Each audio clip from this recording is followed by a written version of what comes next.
Minha mãe se casa com o Augusto quando eu tenho 1 ano, né? Mas de 1 ano para lá em diante, toda turnê que teve nos Estados Unidos, México, eu dormia na coxia do Arena, eu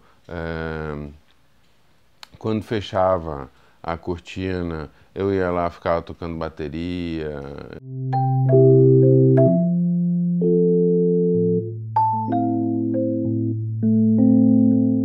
Eu me lembro de viagens aos Estados Unidos, uma espécie de hotel fazenda, que eram vários chalés.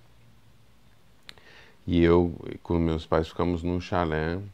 E eu acordo assim, e tem um barulho lá fora. Aí quando eu vejo pela janela, tá assim, tipo, a arena inteira num lago gelado, jogando pelada. E, enfim, o gol eram 2 garrafas de uísque, cada um que tinha marcava um gol tinha direito a dar um gole. Primeiro, meu pai sumiu, né? E difícil você explicar. Hoje, tento me colocar no lugar deles. Difícil, primeiro que eles não sabiam mesmo, minha mãe não sabia, né? No início não sabia onde ele estava. E segundo explicar, né? Porque até então, né, preso era bandido. Eu me lembro também de uma situação que a gente estava em São Paulo, voltando para casa, a gente morava esqueci o nome da rua, mas... E que a gente estava voltando naqueles táxis Fusca, né, que não tinha o banco da frente, então minha mãe estava sentada do lado esquerdo, eu do lado direito, e eu atrás do motorista, né? E a gente chegando no nosso prédio, minha mãe olhou assim para cima e pegou minha cabeça, colocou minha cabeça no colo dela e pediu pro motorista ir para casa de uns amigos da gente. E eu não entendi, né? Depois eu entendi que a gente chegou, ela, né, já de velho, ela me contou que a gente estava chegando e que ela viu a luz acesa e não teria porquê, né? E que ela imaginou que algo de estranho estava acontecendo. E de fato, a polícia estava meio que esperando minha mãe para levar ela também. Quando a gente saiu do Brasil, eu acho que eu tinha 6 anos. Uma imagem que eu tenho muito nítida, isso são assim, coisas que vão me acompanhar pro resto da vida. Eu estudava na Poeridomos, que estava começando em São Paulo a ser a escola de vanguarda, não sei quem. E no recreio a gente saiu e eu vi um avião passando no céu, assim, e me chamou a atenção. E algumas horas depois eu estava pegando um avião para sair do Brasil de uma maneira muito estranha para mim. O Milagre no Brasil, que foi esse livro que meu pai escreve durante o período que ele esteve preso, ele me mandava desenhos. Ele começou a fazer esses desenhos que seriam para ele uma espécie de memória desenhada do que estava acontecendo para ele conseguir dar sequência ao livro. A carta era o meio de comunicação.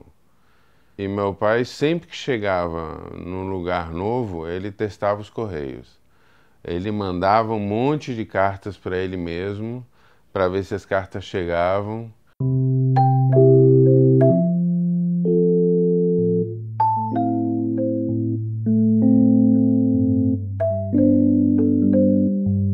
Os exílios, para mim, sempre foram muito ruins, para mim, né? De um dia para o outro, eu saí da escola, fui para a Argentina, cheguei num lugar que eu entendia mais ou menos o que se falava, mas eu não era fluente na língua espanhola, de jeito nenhum. Buenos Aires nasceu Julián. Para mim foi ótima a chegada do Julián. Veio que meio que selar assim, uma família que se montou, né? Porque e não, agora éramos família mesmo, né? Eu tinha um irmão.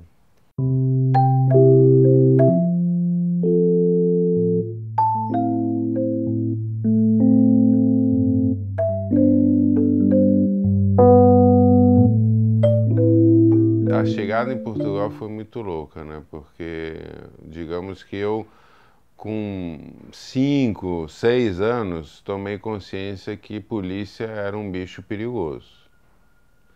Eu chego em Portugal pós Revolução dos Cravos e que polícia era uma pessoa que está aí para te ajudar. Gente, mas eu com meus colegas, assim, portugueses, perdidos na rua, perguntava vamos perguntar para a polícia. Não, como assim, né? Isso é uma coisa, perguntar para a polícia, nunca. E a ida para Portugal foi mais complicada, porque eu tinha a primeira namoradinha que eu tinha, primeiros beijinhos que eu dei.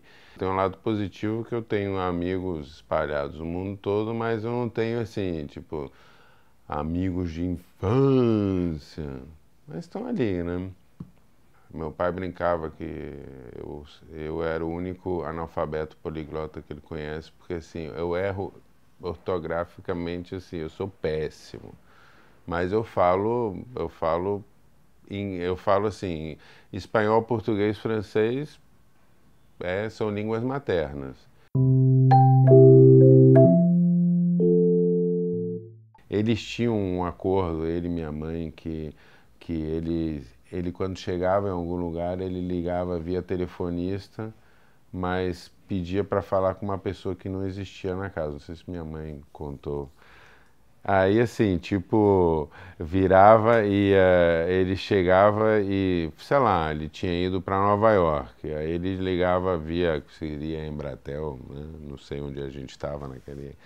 E via telefonista e falava, seu João tá? Aí minha mãe falava, não, seu João não tá, mas ela já sabia que meu pai tinha chegado, que estava tudo bem.